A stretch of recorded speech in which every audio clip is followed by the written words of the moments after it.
एक बार सर्दियों के दिनों में अकबर बादशाह और बीरबल महल के बगीचे में टहल रहे थे। कड़ाके की ठंड पड़ रही थी। बीरबल, इतनी सर्दी में भी लोग बाहर काम करते हैं। क्या तुम्हें लगता है कोई आदमी सिर्फ पैसों के लिए पूरी रात ठंडे पानी में खड़ा रह सकता है? महाराज, अगर इनाम अच्छा हो तो लोग बहुत कुछ कर सकते हैं, लेकिन ये इतना आसान नहीं जितना लगता है। मुझे यकीन नहीं होता।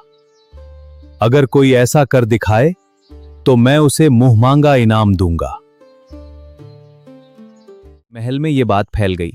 एक गरीब आदमी जिसका नाम गंगू था, यह सुनकर बीरबल के पास आया। बीरबल जी, मैं सारी रात नदी में खड़ा रह सकता हूं। मुझे बहुत पैसों की जरूरत है। मेरे बच्चे भूखे हैं। ठीक है गंगू, लेकिन ध्यान रखना, बादशाह की शर्तें बहुत सख्त होती हैं। हिम्मत मत हारना। जी हुजूर। अगली रात गंगू नदी में उतर गया और सुबह तक खड़ा रहा। सुबह जब उसे दरबार में लाया गया तो अकबर ने पूछा, कौन हो तुम? मैं एक गरीब लड़का हूँ हुजूर। बताओ गंगू, रात भर तुम्हारी कैसे गुजरी? क्या तुमने कोई सहारा लिया? महाराज, दूर एक झोपड़ी में दिया जल रहा था। मैं बस उसी दिए की रोशनी देखकर रात भर खड़ा रहा।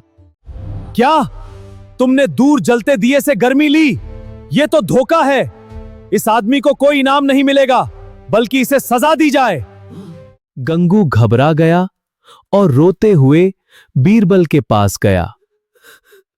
बीरबल जी, मैंने तो सच में पूरी रात ठंड सही, बस एक दिए की रोशनी देखी थी।